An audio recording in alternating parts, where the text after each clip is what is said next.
Your gloved hand is flat against a steel door, in a city you'll never be allowed to name. Behind you, 4 operators are stacked tight, breathing controlled. In your earpiece, a voice calmly confirms, the high-value target is inside. You have authorization, you have the element of surprise, and you have about 3 seconds before both of those things expire. This is the moment everything has led to. But this moment didn't start here.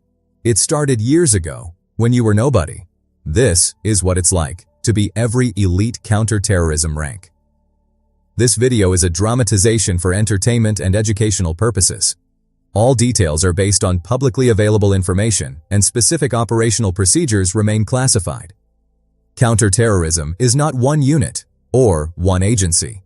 It's a web that stretches across military special operations, federal law enforcement, and the intelligence community. The operators and leaders who work within it represent some of the most carefully selected, rigorously trained, and quietly effective professionals in national security. Today, we're walking the entire path. From the person who kicks the door, to the person who decides which doors get kicked. Every rank, every level of pressure. Let's begin. You made it, and most didn't. Out of hundreds who showed up to selection, you're one of the handful still standing. Your knees are wrecked. You've slept maybe 9 hours in the last 4 days, but none of that matters now, because you've just been assigned to an assault team as a tactical operator. This is the ground floor of elite counterterrorism, and the ground floor is already harder than most people's ceiling. Your first real deployment puts you in a compound outside Erbil. It's 0300. The air is dry and cold, and your team is executing a direct action raid based on signals intelligence that's less than 40 miles in utes old. You're the number 3 man through the door. Your job, clear your sector, handle whatever's in your lane, and trust that the guys on your left and right are doing the same. There's no room for hesitation. In training, they told you speed and violence of action save lives, yours, and the hostages. Tonight, you understand what that actually means. Your responsibilities at this level are narrow, but intense. You maintain your gear, you train obsessively, you stay in the best physical condition of your life, and you execute the missions handed down to you, with 0 deviation. The stakes are absolute. One slow reaction, one missed corner, and people don't come home. You don't get to see the big picture yet. You just get to be the sharpest tool in the shed, and right now, that's more than enough. 6 months in, they stop calling you the new guy. You've proven you can perform under fire, process chaos without freezing, and operate as a seamless part of a team that moves like one organism. You're now a fully qualified team member, and the difference is subtle, but real. You're trusted, not just to follow, but to adapt. Your team gets tasked to a 3-week rotation in West Africa. The mission, train and advise a partner nation's counterterrorism force. But everyone knows the secondary objective. Gather ground-level intelligence on a network that's been expanding across the Sahel. You're embedded in a village where the locals don't know who you really work for. You run training exercises during the day and review intelligence packets at night, looking for patterns, movement, communication, money flow. One evening, an asset approaches your team leader with a name and a location. Within 72 hours, that single thread leads to a coordinated operation involving 3 countries, and a drone feed watched in real time from across the ocean. You're still on the ground for all of it. Your world is expanding. You're starting to see how tactical action connects to intelligence, how the things you do in a dusty compound ripple outward in ways you're only beginning to understand. But the job hasn't gotten easier. If anything, the more you know, the heavier it feels. But here's where everything changes. The first time you lead a team through a door, everything you've trained for collides with everything you can't predict. You're now a team leader, and the weight on your shoulders has multiplied. It's no longer just about your own performance. It's about every decision you make, and how it impacts the 4 people trusting you with their lives. Your team is deployed to a dense urban environment in Southeast Asia. Intelligence suggests a cell is planning an attack on a foreign embassy. The timeline, short. You're given a target package, a satellite image, and 18 hours to plan an interdiction. You brief your team in a cramped room that smells like diesel and stale coffee. You walk through contingencies, assign sectors, rehearse actions on the objective until every movement is automatic. But you know, and they know, that no plan survives first contact. When the moment comes, it's fast. The entry point is compromised by an unexpected interior wall. You make a real-time call, redirect your team through a secondary breach point. It works. The objective is secured, but in the debrief, you replay every second, asking yourself what could have gone wrong. That's the reality of leadership at this level. Success doesn't bring relief, it brings scrutiny, self-imposed and relentless. You're the one who writes the after-action report. You're the one who accounts for every round. And you're the one who lies awake, wondering if you made the right call, even when the outcome says you did. Now comes the real test. You're no longer just responsible for the people beside you. You're responsible for every team in the building. As a troop commander, you're coordinating multiple team leaders, managing simultaneous operations, and answering to a chain of command that expects results, without excuses. The complexity has jumped by an order of magnitude. You're stationed at a forward operating base in eastern Afghanistan during a period of intensified targeting operations. On any given night, you may have 2 or 3 teams executing separate missions within a 30-mile radius. You're in the operations center, watching feeds, listening to radio traffic, and making decisions that affect all of them at once. One team reports unexpected resistance at their objective. Another team's extraction helicopter, delayed by weather. You have to prioritize, reallocate resources, and keep every moving piece synchronized, all while maintaining communication with higher headquarters, who want updates every 15 minutes. The mental demands, staggering. You're processing multiple streams of information simultaneously, filtering what matters from what doesn't, and projecting outcomes 2 steps ahead.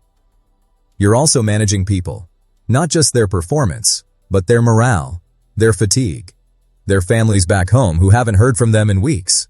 For the first time, you realize that elite counterterrorism isn't just about being lethal. It's about being a leader who can carry weight that would crush most people and still make the calm, clear-eyed call when everything is loud and uncertain. And then, they pull you off the line. At first, it feels like a punishment. You've spent years as a door kicker, and now you're behind a desk at the unit level as an operations officer. But it doesn't take long to understand. This is where missions are born. You're the architect now. Your job is to take raw intelligence and turn it into actionable plans.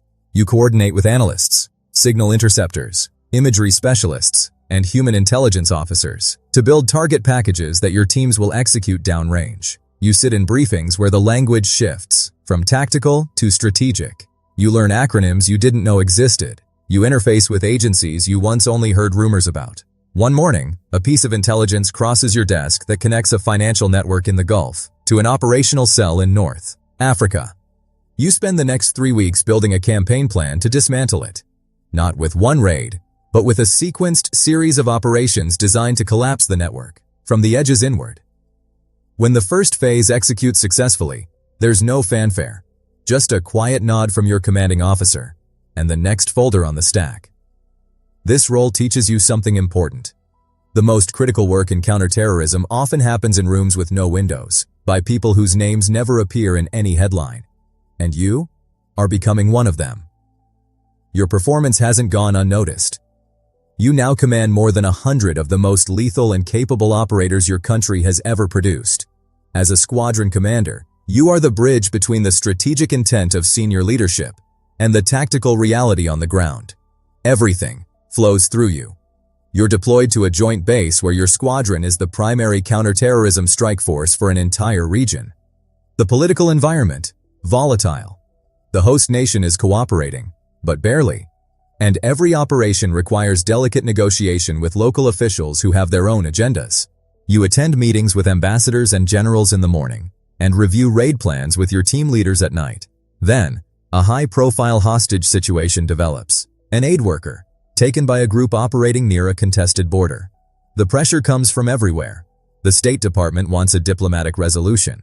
The intelligence community wants to exploit the situation for network mapping. And the family, they just want their loved one home. You have to balance all of it, while preparing your teams for a rescue operation that may, or may not, get approved. This is the loneliest rank. You have authority, but every decision is observed, questioned, and second-guessed by people with competing interests. You learn to navigate not just combat, but politics, bureaucracy, and the uncomfortable reality that doing the right thing and doing the approved thing are not always the same.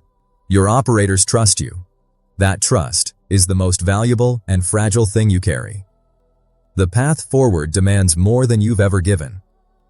A convoy of black SUVs delivers you to a compound on the outskirts of a city still smoldering from last week's firefight. You're a task force commander now, and your area of responsibility spans multiple countries. You're running a joint task force that includes special operations units from 3 different branches, intelligence officers from several agencies, and coalition partners who all have their own rules of engagement. Your mission: degrade and dismantle a terrorist organization that has adapted, decentralized, and embedded itself in civilian populations across an entire region. You hold nightly briefings that look like something out of a film, screens covering every wall, analysts talking over each other, drone feeds cycling through targets. But the decisions you make here aren't cinematic. They're agonizing. My operation carries risk to your people, to civilians, to diplomatic relationships that took years to build. You approve or deny missions based on intelligence that is never as complete as you'd like. You manage egos and turf wars between agencies that are supposed to be on the same side. And you carry the knowledge that when something goes wrong, a mission failure, collateral damage, an international incident, you are the one who answers for it. Not in a press conference, in a classified review, where the people asking questions have the power to end your career. The pace is relentless. You sleep 4 hours a night. You age a year, every month. But the campaign you're leading is working. Networks are being dismantled, attacks are being prevented, and the people under your command are performing at a level that justifies every sacrifice. But here's the thing, the battlefield isn't always a battlefield.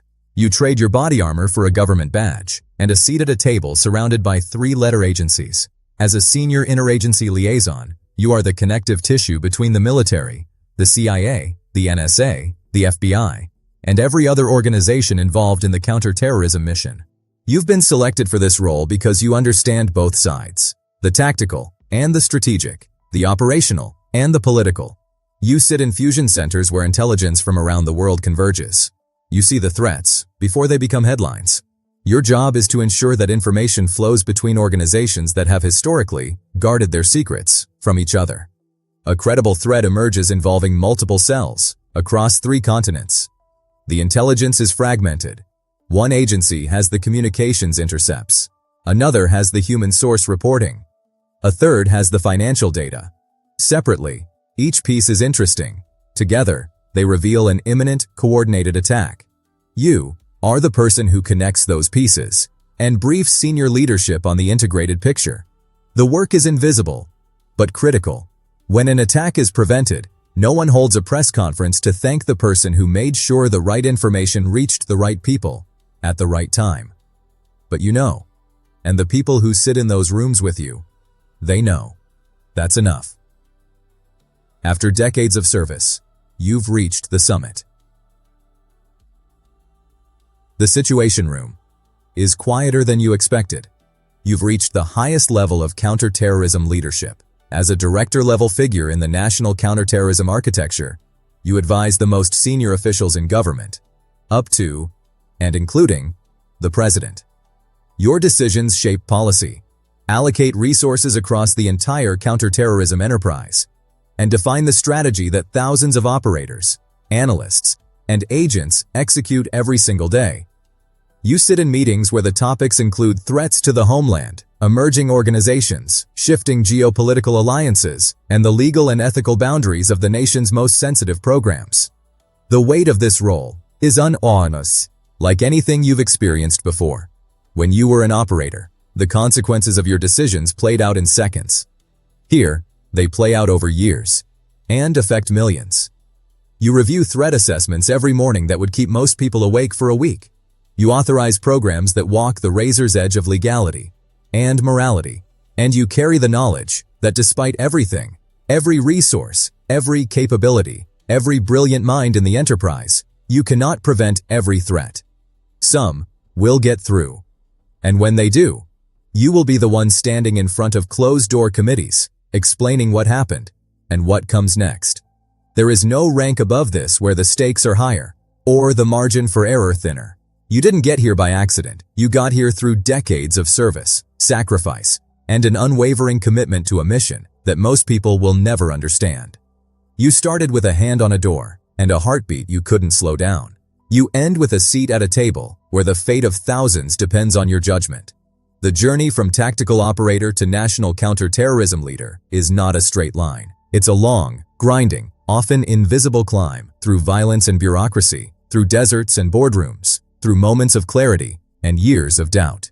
The people who walk this path don't do it for recognition. There are no parades. Most of what you've done will remain classified long after you're gone. But the attacks that didn't happen, the networks that were dismantled before they could act, the lives that were saved because someone made the right call under impossible pressure, that's the legacy. It's silent, and it's permanent. If this deep dive into elite counterterrorism ranks resonated with you, subscribe for more explorations into the world's most demanding military and intelligence roles. Next, we're uncovering what it takes to rise through every rank in the world's most secretive intelligence agency.